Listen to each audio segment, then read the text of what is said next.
अस्सलाम वालेकुम नाज़रीन, आप देख रहे हैं programme the review Kamran Yousuf और शहबाज राना के साथ। द रिव्यू में हम पाकिस्तान की मईशत, खारजा अमूर और नेशनल सिक्योरिटी से जुड़े मामलात पर बात करते हैं। सिक्योरिटी की अगर आप बात करें तो आज खैबर पख्तूनख्वा के ज़िले नौशहरा अकोड़ा खटक में अफसोसनाक वाक़या पेश आया और एक खुदकुश हमले में जो दारुल उलूम हक्कानिया जिसका निशाना था उसमें मौलाना हामिदुल हक जो JUIF समीउल्लाह हक ग्रुप है उसके जो सरबराह हैं वो उसमें जहाँ भाग हुए हैं। उसके अलावा कुछ और इसमें भी शहादतें हुई हैं और कई लोग इसमें ज़ख्मी भी हैं। जो अकोड़ा खटक दारुल उलूम हक्कानिया की अगर आप बात करें तो जो पाकिस्तान में रिलीजियस सेमिनरीज़ हैं या जो मदारिस हैं उसमें इसका एक बड़ा अहम मकाम है। और जो सबसे इम्पोर्टेंट बात है कि जो माजी में यानी कि 70-80s में जो अफ़गान जिहाद के नाम पर रूसी अफवाज के ख़िलाफ़ लड़ाई लड़ी गई तो ये जो मदरसा था एक पूरा इंटरनेशनल स्पॉटलाइट में था। और इवन अभी भी जो अफ़गान जो गवर्नमेंट है उनकी काबीना के कई जो सीनियर अरकान हैं वो जामिया हक्कानिया से ही फारिग तहसील हैं।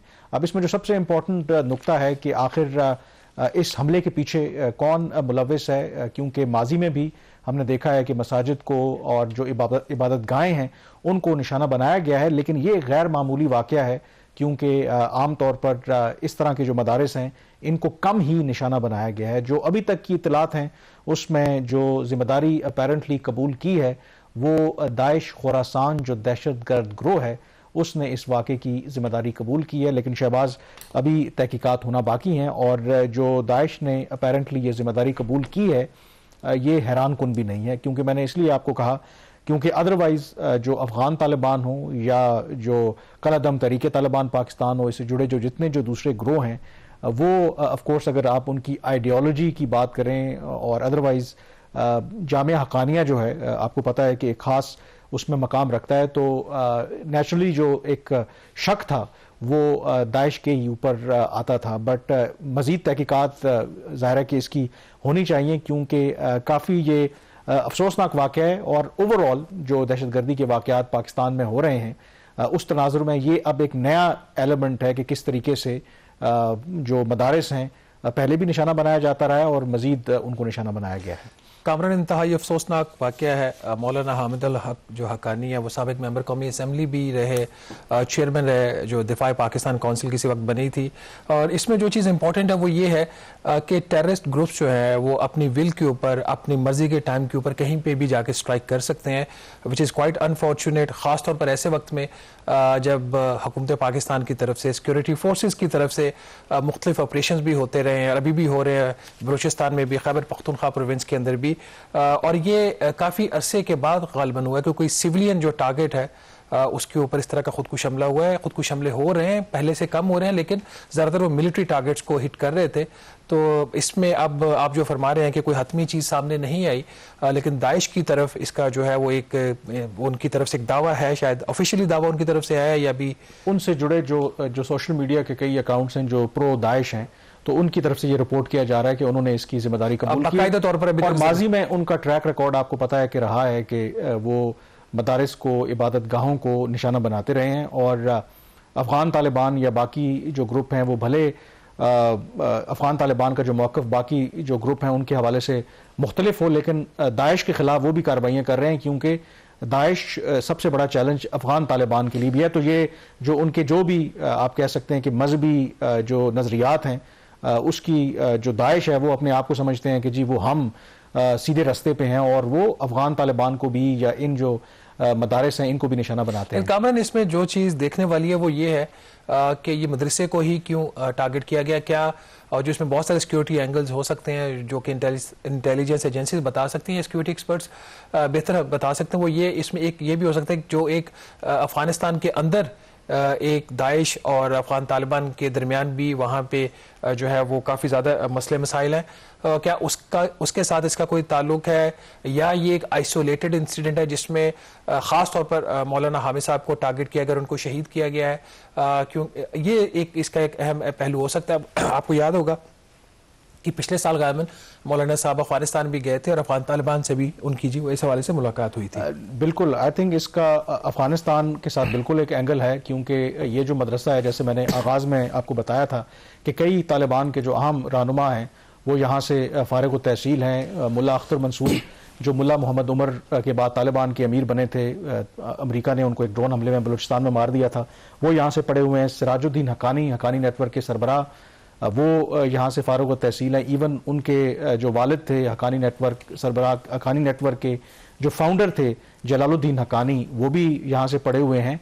तो अगर दाइश को देखें तो वो अफगान तालिबान को निशाना बना रहे हैं, तो उन्होंने पाकिस्तान में भी एक ऐसे इदारे को चुना है कि जिसके साथ नजरियाती तौर पर भी अफगान तालिबान अलाइंड हैं और उनको एक इज्जत की निगाह से भी देखते हैं, क्योंकि जो मौलाना हामिदुल हक के वालिद साहब थे, मौलाना समीउल हक सियासतदान भी थे, तो उनको father of the Afghan Taliban कहा जाता था, क्योंकि इतने ज़्यादा लोग जो अफगान तालिबान के जो मेंबर्स थे वहीं से वो पढ़ कर आए थे।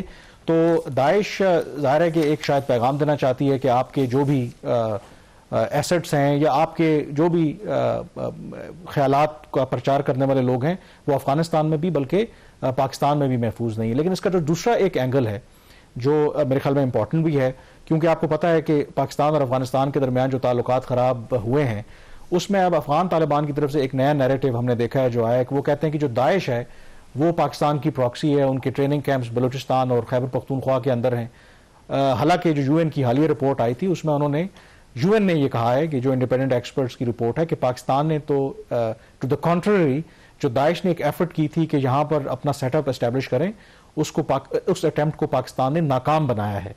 अब अगर ये मान ली जाए बात अफगान तालिबान की कि जी वो दाइश पाकिस्तान की प्रॉक्सी है, तो वो पाकिस्तान में माजी में भी हमले करते रहे हैं और ये हमला भी अगेन सबूत है सीरियस है। और वो भी एक ऐसे मौके के ऊपर, डोंट फॉरगेट कि इस वक्त पाकिस्तान में चैंपियंस ट्रॉफी का इनेकाद हो रहा है और 1996 के बाद पाकिस्तान में कोई आईसीसी इवेंट हो रहा है, तो पाकिस्तान क्यों ऐसा रिस्क लेगा कि एक सिक्योरिटी सिचुएशन हो। तो लगता ये है कि जो हमला करने वाले हैं, जिस तरह पाकिस्तान के वज़ीर दाखिला की तरफ से भी जो स्टेटमेंट आया है कि ज़ाहिर है पाकिस्तान के एनिमीज़ हैं, कि शायद वो एक सिचुएशन क्रिएट करना चाहते थे जिसकी वजह से यू आर एब्सोल्युटली राइट कि काफ़ी अरसे के बाद उन्होंने एक सिविलियन टारगेट को but high profile religious political target को चूज किया ताकि वो एक बड़ी हेडलाइन बने।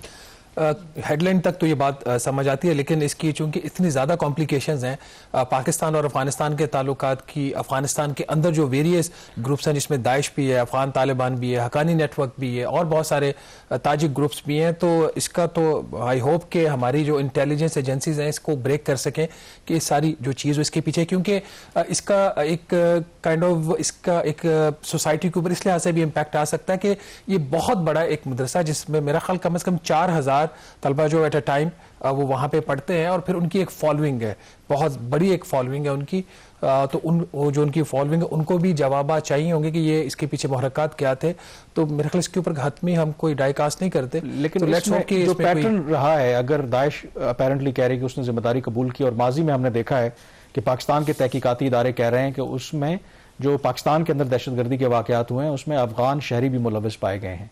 तो अगर पाकिस्तान के तहकीकाती इदारे तहकीकात करते हैं, इस नतीजे पे पहुंचते हैं कि अगेन ये वाकया भी जो है अफगानिस्तान से लिंक्ड है, तो फिर मजीद दोनों मुल्कों के दरमियान जो ताल्लुकात हैं वो ख़राब होंगे। और ये भी एक बहुत बड़ी वजह है जो अगली स्टोरी हमने डिस्कस भी करनी है कि अगर आप देखें तो इस वक्त पाकिस्तान की तरफ से एक अनअनाउंस्ड क्रैकडाउन जो है वो जारी है कि जो अफगान जो मुहाजिरीन यहाँ पर कानूनी तौर पर या इलीगली रह रहे हैं, पाकिस्तान ने फैसला किया है कि इन तमाम लोगों को हमने मुख्तलिफ फेजेज में वापस भेजना है। पहले तो हम जो अनडॉक्यूमेंटेड अफगान्स थे उनको अक्टूबर 2023 से सिलसिला जारी है, लेकिन रावलपिंडी और इस्लामाबाद में भी पाकिस्तान का ये कहना है कि जो लोग यहाँ पर मौजूद हैं उनको एटलीस्ट यहाँ पर नहीं रहने देंगे, उनको या तो कैंपों में मुंतकिल करेंगे या फिर उनको फिर अफगानिस्तान भेज देंगे। अब इसमें जो इम्पोर्टेंट पाकिस्तान का इसमें प्रेमिस है, एक तो ये है कि अफगान तालिबान खुद कहते हैं कि वहाँ पर तो सिक्योरिटी के हालात बड़े बेहतर हो गए हैं और उनकी मैशत भी बड़ी अच्छी चल रही है, तो पाकिस्तान ये कहता है कि फिर तो इन अफगान मुहाजिरीन के पास कोई जवाज़ नहीं है यहाँ पर रहने का। दूसरा जो फैक्टर जिसने रोल बड़ा एक नेगेटिव प्ले किया है कि ऐसे इंसिडेंट हुए हैं कि जो एंटी पाकिस्तान सेंटिमेंट है अफगानिस्तान के अंदर भी और यहाँ पर जो रहने वाले अफगान शहरी हैं वो भी एक बहुत बड़ी वजह बना है। मुझे ज़राए ने बताया है कि कुछ लोगों ने पाकिस्तान के जो सीनियर हुकाम हैं, जो अफगान मुहाजिरीन के रिप्रेजेंटेटिव हैं, उनके साथ मुलाकात की है कि आप गौर करें उन लोगों के हवाले से जो 30-40 साल से यहाँ पर रह रहे हैं। तो उनको जवाब यही मिला है कि आप इस सारे मसाइल के खुद भी जिम्मेदार हैं क्योंकि जो कुछ हो रहा है पाकिस्तान में, दहशतगर्दी के वाकयात होते हैं, टीटीपी का लिंक है अफगान तालिबान के साथ, आपकी तरफ से ना मजम्मत नहीं आती, इनफैक्ट सोशल मीडिया के ऊपर भी अदरवाइज भी ऐसा सेंटिमेंट सामने आ रहा है कि आप पाकिस्तान में रहकर पाकिस्तान को गाली भी देते हैं, और ये फैक्टर भी आया कि पाकिस्तान की आवाम भी चाहती है कि इन लोगों को आप वापस भेजें। तो ये बहुत से जो फैक्टर्स हैं वो कंबाइन हो रहे हैं। थोड़ा सा इसके अंदर ना, जैसे आप पाकिस्तानी मुल्क से बाहर काम कर रहे हैं और हम इस चीज को बड़ा चेरिश करते हैं कि वो हमारा असासा है, साल के 35 अरब डॉलर पाकिस्तान भेजते हैं, और जो 30 40 साल से यहाँ पे आबाद है, उनके बच्चे यहाँ पे पैदा हुए हैं, उनको कैसे आप आइसोलेट करेंगे? उनके पास आइडेंटिटी कार्ड्स पाकिस्तान के हैं, पासपोर्ट पाकिस्तान का, दैट्स अ डायलेमा। लेकिन ये जो दूसरी स्टोरी है, ये जो अफगानी यहाँ पे पाकिस्तान में टेम्परेरीली उन्होंने स्टे किया था, और जो तालिबान ने जब टेक ओवर किया, और इन लोगों को गालबन जो 15 से 25 हज़ार लोग हैं, ये वो लोग हैं जिन्होंने वेस्टर्न फोर्सेस को, वेस्टर्न कंट्रीज को सर्व किया था ड्यूरिंग द पीरियड।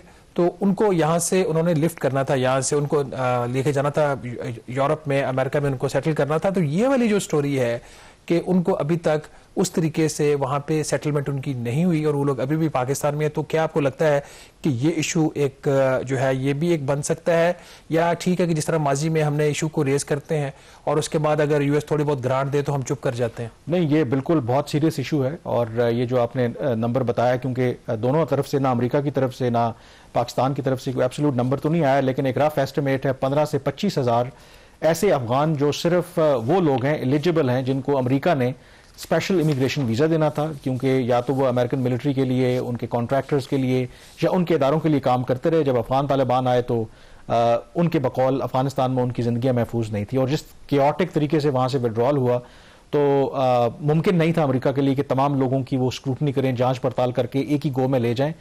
तो टेम्परेरी तौर पर जो थाउजेंड्स ऑफ सच केसेस थे वो पाकिस्तान मुंतकिल हुए, और पाकिस्तान ने इस शर्त के ऊपर उनको रखा कि इनके केसेस जल्दी आप प्रोसीड करेंगे और फिर इनको आप अल्टीमेटली अमेरिका में सेटल कर लेंगे। लेकिन बाइडन जब सदर थे तो उस वक्त भी ये प्रोसेस बड़ा स्लो था, दोनों मुल्कों के दरमियान बैक एंड फोर्थ नेगोशिएशंस हो रही थी।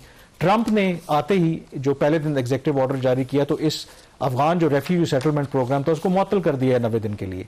और अब पाकिस्तान का ये कंसर्न है कि ये जो पहले ही मुअत्तल हुआ स्पेसिफिकली, या जो यूएसएआईडी की जो ग्रांट थी, स्पेसिफिकली जो अफगान रेफ्यूजी सेटलमेंट प्रोग्राम था, एक स्पेशल इमिग्रेशन वीजा है, एक अफगान एडमिशंस प्रोग्राम है, रेफ्यूजी एडमिशंस प्रोग्राम है। इन दोनों प्रोग्रामों को उन्होंने मुअत्तल किया है, प्लस फिर फॉरेन एड भी बंद की है, क्योंकि जो अफगान शहरी एलिजिबल थे अमेरिका जाने के लिए, पाकिस्तान में रह रहे हैं, उनकी जो कॉस्ट है वो अमेरिकन जो एम्बेसी है पाकिस्तान में वो बेयर कर रही है, और वो फॉरेन फंडिंग के ही जुमरे में आता है। तो फॉरेन फंडिंग भी मुअत्तल की है अमेरिकी सदर ट्रंप ने, और इनका जो प्रोग्राम है इनको रीसेटल करवाने का वो भी फॉर 90 डेज मुअत्तल किया है। अब पाकिस्तान का जो इसमें सबसे बड़ा कंसर्न है वो ये है कि कहीं ऐसा ना हो कि वैसे ही लाखों की तादाद में हम अफगान जो मुहाजिरीन हैं उनकी मेज़बानी कर रहे हैं, और ये जो लोग हैं 15 से 25 हज़ार जो इस्लामाबाद में मौजूद हैं उनका बोझ भी हमें बर्दाश्त करना पड़े। तो इसके हवाले से पाकिस्तान ने वाज़े तौर पर एक पैगाम दिया है जो ट्रंप इंतज़ामिया है कि जो सितंबर 2025 की एक टाइमलाइन पाकिस्तान ने एग्री की थी बाइडन इंतज़ामिया के साथ, उस पर अमल दरामद किया जाए। अगर इस डेडलाइन को मीट नहीं किया जाता या इनमें से किसी के केसेस रिजेक्ट होते हैं तो पाकिस्तान फिर मजबूर होगा कि इन तमाम जो अफगान शहरी हैं इनको वापस अफगानिस्तान भेज दे। लेकिन साथ ही इसहाक डार साहब ने यह भी कहा है कि पाकिस्तान इसके हवाले से ओपन है कि ट्रंप इंतजामिया के साथ बातचीत कर सकता है, लेकिन ये पाकिस्तान ने अब दो टोक मौकफ अपनाया है कि इनको हम फॉरएवर अपने यहाँ जो है वो मेज़बानी के तौर पर नहीं रख सकते, इनकी मेज़बानी नहीं कर सकते, और हर सूरत अमेरिका को जो डेडलाइन उन्होंने दी थी 2 सितंबर 2025 की उसको ऑनर करना होगा। But it remains to be seen कि क्या ये डेडलाइन ऑनर होती है, क्योंकि पहले तो 90 दिन से ये के लिए प्रोग्राम मुअत्तल किया गया है, और क्या इसको रिज्यूम करेंगे, और रिज्यूम होता भी है तो कितना टाइम लगता है, तो इसके हवाले से काफ़ी मेरे ख्याल में अब अनसर्टेनिटीज़ हैं। यहाँ पे ब्रेक लेंगे, ब्रेक के बाद जिक्र करेंगे कि आखिर प्राइम मिनिस्टर को और हुकूमत को क्या मजबूरी पड़ी कि उन्होंने जो काबीना का साइज है एकदम 2 गुना कर दिया। ब्रेक के बाद इस पर बात करेंगे।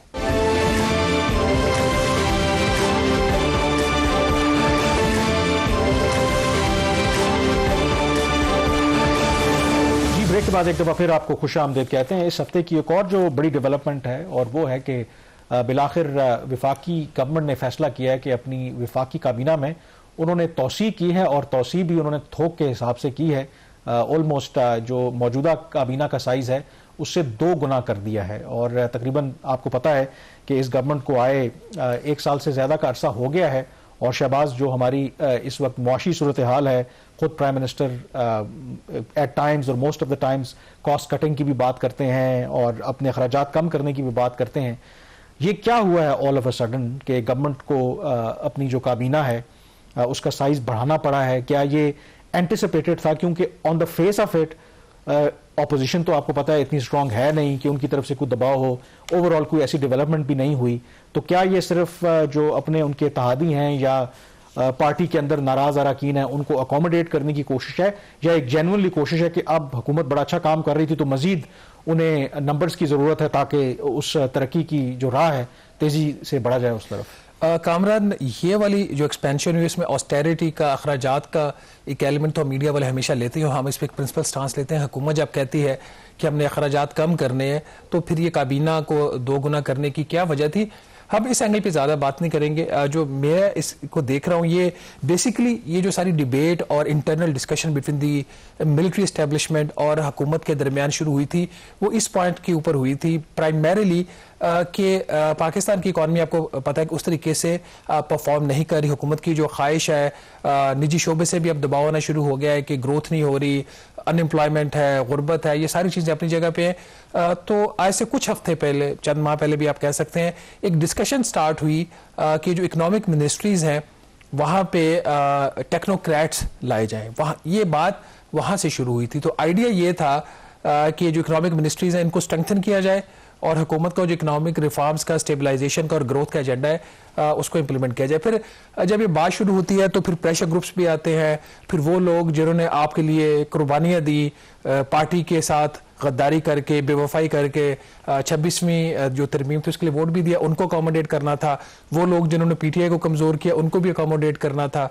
तो ये वो सारे फैक्टर्स थे जो इकट्ठे हुए, जिसमें प्राइमरीली जो मकसद था वो तो इकॉनमी था, फिर ये लोगों को अकोमोडेट करना। लेकिन आखिर में जो काबीना अनाउंस हुई है ये इसकी वो शेप नहीं है जो कि होनी चाहिए थी। ये मैं आपको खबर दे रहा हूँ कि इनका आइडिया कुछ करने का कुछ और था और आखिर में जब प्रेशर ग्रुप्स आए मुख्तलिफ तो फिर एक और चीज़ हुई। तो अभी ये जो काबीना इसको सियासी एक्सपेंशन कह सकते हैं। मतलब आप देखिए इसमें परवेज़ खटक साहब एडवाइज़र आए हैं, परवेज़ खटक साहब का पीटीआई के साथ इख्तलाफ हुआ, फिर जो इस्तेहकाम पाकिस्तान पार्टी है जो भी प्राइमरीली ये भी पीटीआई के साथ ही होते थे, उनके लोग वज़रा बने हैं। फिर इसी तरीके से आप देखिए एमक्यूएम पाकिस्तान को अकोमोडेट किया गया, 2 ऐसे लोगों को अकोमोडेट किया गया जिन्होंने पीटीआई की जो विल थी उसके अगेंस्ट वोट किया था। ये और इसके अलावा बाकी जो लोग हैं वो हुकूमत के अपने जो पीएमएलएन की पार्टी के अंदर जो कुछ इनके थे डिसग्रंटेड एलिमेंट्स थे या जिनको ये समझते थे ये काबीना में लाना चाह रहे हैं, वो आ गए। नाम सबको पता है, कल से चल रहे हैं। मैं जो 3-4 जो चीज़ों को डिस्कस करना चाह रहा हूँ इसमें एक जो मेरे लिए बड़ा सरप्राइजिंग था, अमूमी तौर पे ये होता है कि जो वजारत ख़जाना वो एक किस्म की सेफ बेट होती है। वजारत ख़जाना के बारे में ये कहा जाता है कि इसके जो भी वफाकी वज़ीर ख़जाना होते हैं ही इज़ एज पावरफुल और close to the powers that the prime minister enjoys. But इस केस में इस दफ़ा जो मेरी इतला है कि वज़ीर ख़जाना की कारकर्दगी भी ज़ेर गौर आई थी। वो फिर हतमी फैसला नहीं हुआ रिशफल करने का। एक चीज़ जो हुई है, इनके साथ जो minister of state for finance थे औरंगजेब साहब के साथ, उनको फुल मिनिस्टर बना दिया गया अली परवेज़ मलिक को। अभी तक हुकूमत ने पोर्टफोलियोज अनाउंस नहीं किए। जब टिल द मोमेंट हम ये प्रोग्राम रिकॉर्ड कर रहे हैं उसमें अभी ज़्यादातर बातें जो है ना वो बैक एंड पे, और ये चेंज भी हो सकती हैं। डिस्क्लेमर है कि ये चीज़ें चेंज भी हो सकती हैं। लाइकली अली परवेज़ मलिक को शायद ये ले जाए इसमें पेट्रोलियम मिनिस्ट्री में, क्योंकि वहाँ से डॉक्टर मुसद्दिक मलिक को शायद, अभी अगेन ये शायद वाली बात है, हतमी बात नहीं है, जब तक ऑफिशियल अनाउंसमेंट नहीं थी, उनको शायद या तो वाटर तक उसको रिस्ट्रिक्ट है, वाटर डिवीजन उनके पास है इस वक्त एडिशनल चार्ज, या फिर क्लाइमेट में भी लेके जा सकते हैं। रेवेन्यू में हारून अख्तर खान जो 2013 से 18 वाली गवर्नमेंट थी पीएमएलएन की, उसमें इनके थे एसएपीएम ऑन रेवेन्यू थे, उनको दोबारा लाया जा रहा है। हारून अख्तर खान का नोटिफिकेशन एज एसएपीएम तो हो गया है, लेकिन उनका भी पोर्टफोलियो जो है वो अभी फाइनली अनाउंस नहीं हुआ, ऑफिशियली कैबिनेट डिवीजन ने नोटिफाई नहीं किया। लाइकलीहुड ये है कि हारून अख्तर खान को भी यहाँ पे एडजस्ट किया जाएगा। तीसरा नाम अगर आपको इकॉनमी वाली साइड पे नजर आता है वो मोहम्मद अली का है। एडवाइजर हैं। इस वक्त जो एक टास्क फोर्स बनी हुई थी मिलिट्री एस्टेब्लिशमेंट के कहने के ऊपर, जिन्होंने इंडिपेंडेंट पावर प्रोड्यूसर्स के साथ जो मुआहदा थे उसको रीनिगोशिएट किया, उसमें जो की रोल था वो मोहम्मद अली साहब का था। तो उनको अकोमोडेट किया गया है।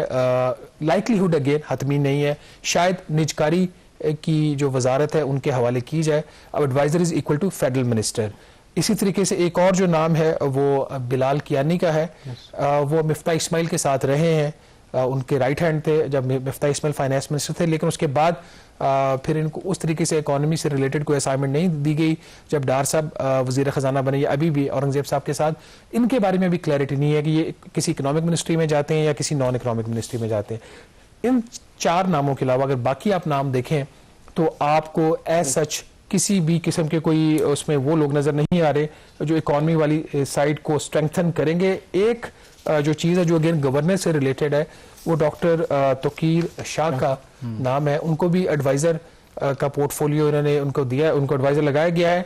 तोकीर शाह को वापस लाया गया है वर्ल्ड बैंक से, वहाँ पे अच्छी खासी तनख्वाह ले रहे थे ये, लेकिन प्राइम मिनिस्टर को इसलिए वापस लेके आए हैं कि जो इस वक्त कि जो प्राइम मिनिस्टर ऑफिस की जो ब्यूरोक्रेसी है उससे प्राइम मिनिस्टर खुश नहीं थे। इस वजह से तोकीर शाह साहब को लाया गया। पॉसिबिलिटी ये है कि इनफॉर्मली या फॉर्मली इनका जो रोल होगा वो प्राइम मिनिस्टर के चीफ ऑफ स्टाफ का होगा। ओवरऑल जो है इस वक्त चीफ ऑफ स्टाफ की कोई पोजीशन नहीं है पाकिस्तान में। वो अमेरिका में होती है, चीफ ऑफ अमेरिका में होती है, तो वो गालबन वही रोल शायद तोकीर शाह साहब यहाँ करेंगे, बट उनको अभी एडवाइजर अपॉइंट किया गया है। जो फिर प्राइम मिनिस्टर के प्रिंसिपल सेक्रेटरी हैं, अदरवाइज जाहिर है कि वही चीफ ऑफ स्टाफ होते हैं, तो फिर उनकी जो पोजीशन है वो तो अंडरमाइन होगी ना फिर। नहीं, इस वक्त जो सेक्रेटरी टू प्राइम मिनिस्टर हैं उनसे कोई वज़ीर आज़म साहब ज़्यादा खुश नहीं है। तो अब 2 चीज़ें हो सकती हैं, क्योंकि अब इनको लगा दिया गया एडवाइज़र। पहले प्राइम मिनिस्टर को एडवाइज़र नहीं लगाना चाह रहे थे, उनकी ये ख्वाहिश थी कि ये किसी ब्यूरोक्रेटिक पोजीशन पे हैं, चूंकि सर्विस से रिटायर हो चुके हैं, डीएमजी ऑफिसर है। तो अब जब तक इनका हतमी नोटिफिकेशन नहीं होता कुछ नहीं कहा जा सकता। असद गिलानी साहब इस वक्त SPM है, secretary to prime minister.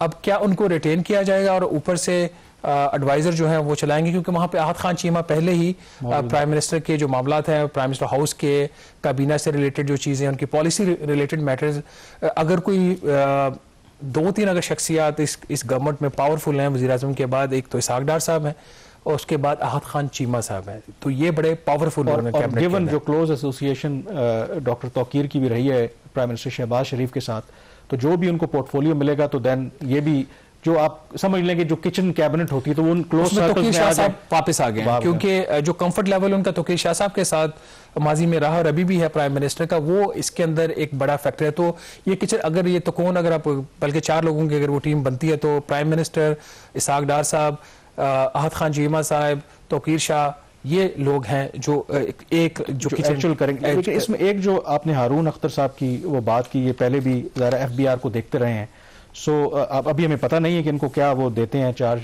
Do you think there is a possibility कि अगेन इनको बना दें वही जो लास्ट टाइम इनके पास जो ओहदा था FBR की जिम्मेदारी दे दें, और अगर ऐसा करते हैं, क्योंकि इतना वक्त नहीं हुआ जब जो प्राइम मिनिस्टर के फेवरेट हैं जो अभी चेयरमैन है राशिद लंगड़ियाल साहब उनको लाए थे, तो डू यू थिंक कि अगर हारून अख्तर साहब को उनके ऊपर ले आते हैं तो that would be comfortable for the current जो FBR के चेयरमैन है? देखिए, इसका चेयरमैन से सच कोई ताल्लुक उस तरीके से नहीं है, वो एक ब्यूरोक्रेटिक पोजीशन है और ये एक पॉलिटिकल पोजीशन है। लाइकलीहुड यही बन रही है कि ये रेवेन्यू में ही आएंगे हारून अख्तर खान, या एक पॉसिबिलिटी हो सकती है कि इंडस्ट्री में चले जाएं, जिसके मुझे चांसेस कम लग रहे हैं। राशिद लंगड़ियाल जो है वो एज अ चेयरमैन अपना काम करते रहेंगे। जो पॉलिटिकल सगैसिटी है ना, इनकी जो विजडम है हारून अख्तर खान की, वो काफ़ी ज़्यादा है। उनको लाने की गालबन वजह भी यही होगी कि अब अगेन यहाँ पे एक सवाल है कि वज़ीर ख़जाना के होते हुए जिनको प्राइवेट सेक्टर से लाया गया था, फिर क्यों इनको एक और बंदा बाहर से लाना पड़ा? इसका मतलब है कि वहाँ पे कोई लेवल ऑफ डिससेटिस्फेक्शन है। मेरी इतला ये है कि एक प्रपोजल ज़रूर डिस्कस हुआ था कि जो रेवेन्यू डिवीजन है वो औरंगजेब साहब से वापस ले ली जाए। तो जराए के मुताबिक फिर औरंगजेब साहब ने इस चीज़ को रेजिस्ट किया कि नहीं, अगर रेवेन्यू ही वापस ले लिया तो फिर पीछे बचता कुछ नहीं है, क्योंकि इकोनॉमिक अफेयर्स डिवीजन पहले उनसे वापस लेके आहत खान चीमा साहब को दे दी गई थी। तो इसलिए फिर एग्रीमेंट, अगर ये रेवेन्यू डिवीजन सेपरेट होती तो फिर अली परवेज मलिक ने आना था फेडरल मिनिस्टर फॉर रेवेन्यू। अब उनको अगर पॉसिबिलिटी है कि शायद वो जा रहे हैं पेट्रोलियम में, तो उस केस में फिर यहाँ पे हारून अख्तर जो पॉलिटिकल साइड देखेंगे और राशिद लंगड़ियाल जो हैं वो अपनी जो है इकोनॉमी की जो अपनी ओवरऑल जो ऑपरेशनल मैटर्स हैं उनके ऊपर देखेंगे। इसमें भी फर्दर कुछ चेंजेस एक्सपेक्टेड है अगले 3 से 4 माह में, फौरी नहीं। अब एक सीक्वेंस चलेगा, चूंकि वहां से तुकीर शाह साहब अगर वापस आते हैं तो उस सूरत में उनको भी किसी ने वहां पे उनकी जो जगह खाली हुई है पाकिस्तान की पोजीशन एग्जीक्यूटिव डायरेक्टर की और अल्टरनेट एग्जीक्यूटिव डायरेक्टर की, उसको भी फिल करना है। तो उसमें अगर काजिम नियाज चले जाते हैं तो फिर एक तो उधर चले गए, फिर एक हमारी पोजीशन जो मनीला में है एशियन डेवलपमेंट बैंक के अंदर एग्जीक्यूटिव डायरेक्टर की, वो खाली हो रही है जून में। तो नाज़रीन एक पॉसिबिलिटी ये भी हो सकती है कि सेक्रेटरी फाइनेंस जो है वो अगर एडीबी में चले जाते हैं मनीला में, तो फिर उनकी जगह पे सेक्रेटरी फाइनेंस की जगह पे राशिद लंगड़ियाल भी जा सकते हैं। पर ये कुछ पॉलिटिकल चीज़ें हैं और ये अभी आने वाले दिनों में इसमें पता चलेगा। लेकिन इसी हवाले से फर्दर हम डिस्कशन करेंगे कि क्या डुअल नेशनल्स के लिए कोई मजीद रोल उनको दिया जा रहा है या नहीं, इसके ऊपर बात करेंगे छोटी सी ब्रेक के बाद।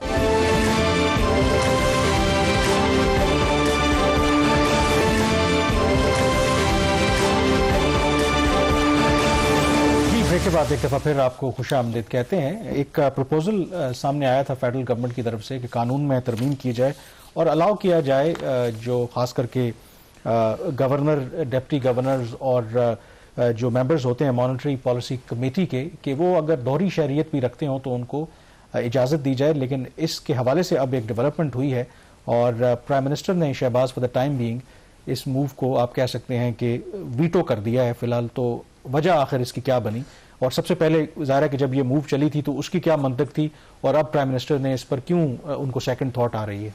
कामरान, एक deputy governor state bank of Pakistan के थे, अभी भी वहाँ पे स्टेट बैंक में ही है, डॉक्टर अनायत हुसैन।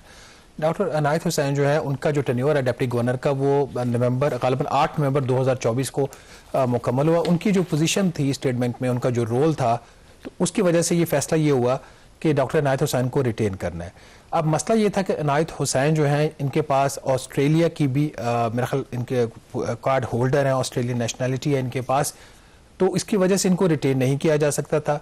जब अनायत हुसैन साहब को डिप्टी गवर्नर लगाया गया आज से कोई 3 साल पहले, उस वक्त डिप्टी गवर्नर के और गवर्नर की जो ओहदों की जो मुद्दत थी वो 3 साल होती थी।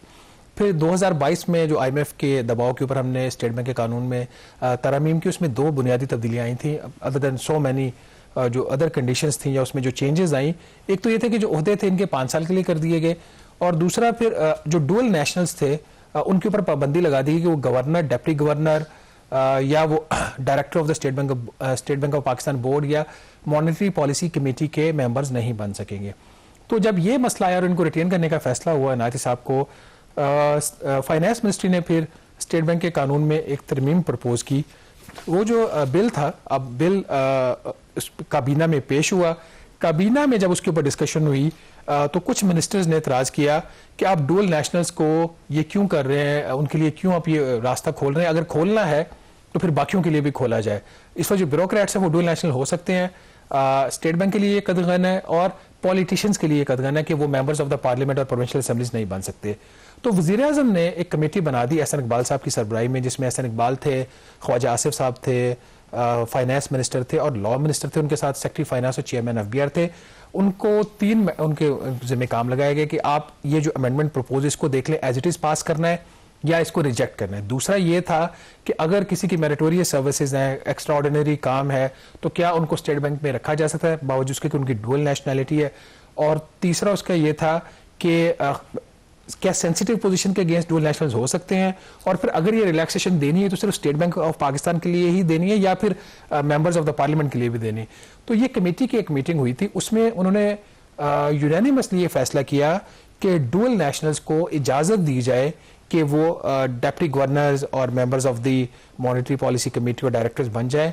तो ये कमेटी की रिपोर्ट पिछले हफ्ते पेश हुई थी काबीना में, तो ये है उसका बैकग्राउंड। तो जब रिपोर्ट पेश हुई तो अगेन वहाँ पे कुछ मिनिस्टर्स ने एतराज़ किया, जिसमें one of the ministers said कि फिर अगर इन्हीं को रिलैक्सेशन देनी है तो फिर हमें भी दे दें। उसके ऊपर फिर प्राइम मिनिस्टर ने अगेन इसको जो है करके ये फिर इस तरह आप टारगेटेड स्पेसिफिक पर्सन स्पेसिफिक अगर आप कानून में तरमीम करेंगे, ये मुनासिब बात नहीं है। बहरहाल वजारत खजाना की जो इसके ऊपर उन्होंने इंसिस्ट किया कि नहीं ये कम से कम हमें करने दें, तो फिर ये मामला एक दफ़ा फिर डेफर हो गया। अब सवाल यहाँ पे ये पैदा होता है कि क्या डुअल नेशनल्स वफादार पाकिस्तान के कम होते हैं या वो लोग ज़्यादा वफादार होते हैं जिनके पास सिर्फ पाकिस्तान की नेशनैलिटी है। ये एक ऐसा सवाल है जिसका एक सब्जेक्टिविटी है इसके अंदर, इसका उस तरीके से हम जवाब नहीं दे सकते। लेकिन कानून जो भी हो वो यूनिवर्सल होना चाहिए। या तो फिर एक आपको पता है कि पीटीए के टाइम के ऊपर भी एक मामला था कि उनके बहुत बड़े सपोर्टर ओवरसीज हैं कि उनको राइट टू वोट वाली बात आई, फिर उनके कहते हैं कि आप उनके रेमिटेंसेस भी $35 अरब साल के ले रहे हो, फिर आप उनको यहाँ पे इंपॉर्टेंट पोजीशंस नहीं दे रहे। तो ये ना एक अजीब सी एक इस वजह सिचुएशन बनी हुई है। लेकिन इस सारे अरसा में अनायत साहब जो कि वहाँ पे डिप्टी गवर्नर का जब उनका उहदा खत्म हो गया तो वो एक position down as an executive director काम कर रहे थे और एक्टिंग डिप्टी गवर्नर काम कर रहे थे। तो मेरा ख्याल अगर ये मामला हल नहीं होता तो कम से कम फिर उनको अपना रास्ता अपनाना पड़ेगा। आई थिंक जो ड्यूअल नेशनैलिटी वाला मामला है, प्रोफेशनलिज्म मैटर करती है और कई ऐसे शोबे होंगे कि जहां पर हो सकता है कि आपके पास वो स्किलफुल लोग ना हो तो आपको ज़रूरत पड़ भी सकती है। और ऐसे अगर ड्यूअल नेशनल जो बाहर जिनका तजुर्बा है तो हाँ, डिपेंड करता है कि किस जगह पे आप काम कर रहे हैं और हर चीज़ को उसके साथ नथी कर देना ये ठीक नहीं है। जैसे एक एग्जांपल मैं दे रहा हूँ, दो के मे बी रेलेवेंट है या नहीं है। क्रिकेट की अगर आप बात करें, पाकिस्तानी क्रिकेट के साथ भी फॉरेन कोचेज रहे हैं, वो अपने पैसे लेते हैं, प्रोफेशनली काम करते हैं। ऐसा थोड़ी है कि वो पाकिस्तान की टीम को हराने के लिए कोई साजिश करेंगे कि दुनिया में इस तरह होता है। वो तो है ही टोटल वो फॉरनर। तो इस तरह ड्यूअल नेशनल्स के ऊपर क्वेश्चन करना कि शायद वो पाकिस्तान के साथ उतने मेरे ख्याल में नहीं होंगे पैट्रियोटिक, ये थोड़ा सा इसमें कामरान एक इशू और भी था। मेरी इत्तला ये है कि कुछ लॉबी भी हुई है इस केस में, क्योंकि कुछ लोगों का ख्याल था कि अनायत हुसैन साहब काफी अरसा से उस पोजीशन पे हैं तो उनको चेंज कर देना चाहिए। तो उनका जो रोल था स्पेसिफिकली जिन चीजों को वो डील कर रहे थे, तो ये भी एक फैक्टर इसके अंदर हो सकता है। तो लेट्स सी अगले हफ्ते तक अगर कोई इस पे क्लैरिटी, जो भी कानून बने, आई थिंक पर्सन स्पेसिफिक नहीं होना कि अगर आप किसी की नौकरी बचाने के लिए, किसी को नौकरी पर रखने के लिए ऐसा कर रहे हैं तो वो ठीक नहीं है। ओवरऑल प्रिंसिपल के ऊपर बात करें तो वो ठीक है। यहाँ पे ब्रेक लेंगे और ब्रेक के बाद जिक्र करेंगे कि जो अमेरिकी सदर ट्रंप हैं उन्होंने इस हफ्ते अपनी जो पहली काबीना का इजलास है उसको चेयर किया है और उसमें अफगानिस्तान का काफी तफसील से जिक्र आया है। क्या बात हुई है, ब्रेक के बाद इस पर बात करेंगे।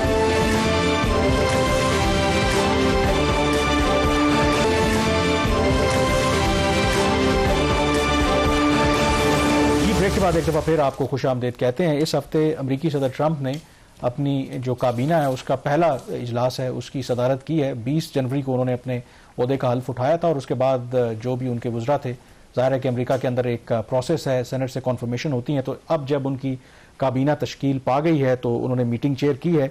बहुत से बाकी इश्यूज तो डिस्कस हुए हैं, लेकिन अफगानिस्तान का एक दफ़ा फिर वहाँ पर तस्करा है। 2-3 चीज़ें जिस पर ट्रंप ने जिक्र किया है। एक तो उन्होंने कहा है कि जो साबिक अमरीकी सदर बाइडन थे उनकी जो हिकमत अमली थी, अमरीकी फौजियों का जो इनखला था वो इंतहाई नाकिस थी। और इसके हवाले से उन्होंने ये कहा है कि तमाम जो अमरीकी जर्नैल उस प्रोसेस में इन्वॉल्व थे उनको नौकरी से फारिग कर देना चाहिए। और उसके साथ उन्होंने ये भी कहा कि जो उन्होंने नाकिस हिकमत अमली की बात की कि अरबों डॉलर का असला जो है अमरीकी आखिर पीछे क्यों छोड़ आए थे, और उनका कहना है कि वो अफगान तालिबान से वो असला वापस भी लेंगे। And at the same time एक और जो उन्होंने बात की कि अमेरिका भले अफगानिस्तान से निकल रहा था तो उनको जो बगराम एयर बेस है वो नहीं छोड़ना चाहिए था। और अमरीकी सदर एज यूजुअल जो इस तरह के वो दावे करते हैं, वो कहते हैं कि अमेरिका के निकलने के बाद अब वहां पे जो चीनी फौजी हैं वो आ गए हैं बगराम एयर बेस के ऊपर, जो मेरे ख्याल में हकीकत के करीब नहीं है। चीन ने भी इसकी तरदीद की है, ऑन ग्राउंड भी ऐसी कोई डेवलपमेंट नहीं है। और शहबाज इसके साथ एक और जो उसमें डेवलपमेंट हुई है कि उनके जो वज़ीर दिफा हैं पीट हेग्सेथ, वो अफगानिस्तान में सर्व भी कर चुके हैं, रिटायर्ड मेजर हैं, अमरीकी मिलिट्री में रहे हैं। तो उन्होंने कहा है कि तहकीकात का हमने आगाज़ कर दिया है कि ये जो एक फॉल्टी स्ट्रैटेजी थी विड्रॉल की अफगानिस्तान से, उसके हवाले से उन्होंने तहकीकात का हुक्म दे दिया है। और जो भी लोग हैं अगर मेरे ख्याल में जिम्मेदार हैं उनको अकाउंटेबल ठहराया जाएगा। तो इस लिहाज से जो प्रेसिडेंट ट्रंप हैं वो समझते हैं कि उनकी हिकमत अमली बेहतरीन थी, लेकिन बाइडन ने वो जो सारा प्लान है उसको खराब कर दिया। लेकिन कामरान, ये तो अगर हिस्ट्री में जाया जाए तो 2020 में ये जो मुआहिदा था, ये तो प्रेसिडेंट ट्रंप जो उस वक्त पहले उनकी टर्म थी उसमें ये नहीं हुआ था फाइनल, और उन्होंने एक्सपेडाइट करवाया था इसको। इनफैक्ट जो मुज़ाकरात का आगाज भी हुआ था, सारा प्रोसेस इनिशिएट हुआ था, ये प्रेसिडेंट ट्रंप ने ही किया था, क्योंकि ट्रंप ने तो कहा था कि मुआहिदा और नो मुआहिदा, मैं तो ट्रुप्स विड्रॉ कर लूंगा। तो फिर पेंटागन को लेने के देने पड़ गए। उन्होंने कहा कि अगर ऐसे हम निकलेंगे तो फिर तो बहुत बुरा लगेगा। तो एक फेस सेविंग के लिए उन्होंने मुज़ाकरात का आगाज किया। एंड ट्रंप जो हैं जितने वो आपको पता है कि अनप्रिडिक्टेबल हैं, एक मौके के ऊपर तो उन्होंने कैंप डेविड में जो मुल्ला ब्रदर और जो अफगान तालिबान का डेलीगेशन है उसको दावत तक दे दी थी। वो तो फिर जो अमेरिकन एस्टेब्लिशमेंट है उन्होंने उनको रोका कि ये तो बहुत एक उससे मनफी असर जाएगा, वो तो इस हद तक आगे चले गए थे। उनका जो आप जो सवाल कर रहे हैं ना, यू आर एब्सोल्युटली राइट कि मुआहदा तो इन्होंने किया था, बट वो ये कहते हैं कि जो अमल दरामद उस पर बाइडन ने किया था, तो वो ये कहते हैं कि जो अमल दरामद हुआ है उस मुआहदे के ऊपर, वो बाइडन ने उस तरीके से नहीं किया जो हमने करना था। तो ये इस पर उनका। अच्छा, इसमें एक और भी चीज अगर आपको याद हो, पाकिस्तान का मौकिफ ये था कि ऑर्डरली विड्रॉल होना चाहिए। अगर ऑर्डरली विड्रॉल ना हुआ तो इसका जो खमियाजा वो पाकिस्तान को भुगतना पड़ेगा। तो वो एग्जैक्टली वही चीज हुई। अगर ऑर्डरली विड्रॉल होता एक तरीके से होता, ये तो सडन मतलब विद इन नो टाइम वहां से ऐसे ये इत्तेहादी फौजें और उनके जो लोकल उनके जो अलाइज थे वो भागे हैं। विड्रॉल का जो टाइम लाइन असल में क्योटिक इसलिए हुआ क्योंकि जो अपनी अमेरिका की असेसमेंट थी इंटेलिजेंस एजेंसीज की, उनका ये ख्याल था कि 31 अगस्त 2021 तक वो टाइम लाइन थी कि तमाम जो ट्रूप्स हैं अमेरिका के और बाकी जो गैर मुल्की अफवाज हैं वो निकल जाएंगे।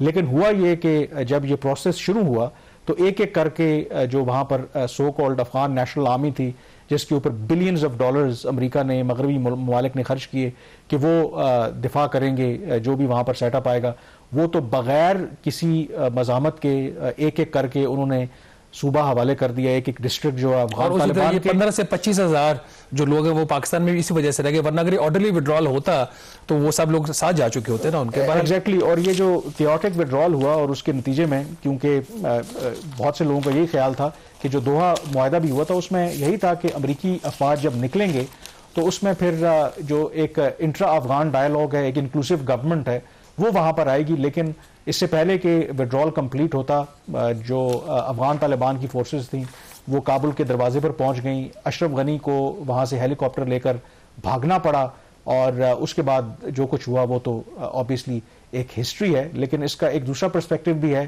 कि शायद जो दोहा मुआहदा हुआ था, अमेरिका ने उसी वक्त ही डिसाइड कर लिया था कि जो अगला इक़्तिदार है वो अफगान तालिबान को देना है, और इसी वजह से बाकी प्लेयर्स को पता था कि अफगान तालिबान को रेजिस्ट करने का कोई फ़ायदा नहीं है। तो ये एक बड़ी कॉम्प्लेक्स मेरे ख्याल में हिस्ट्री है अफगानिस्तान की, और जो ट्रंप हैं उनका ऑफ कोर्स एक अपना वर्ल्ड व्यू है इसके हवाले से। प्रोग्राम द रिव्यू से इतना ही।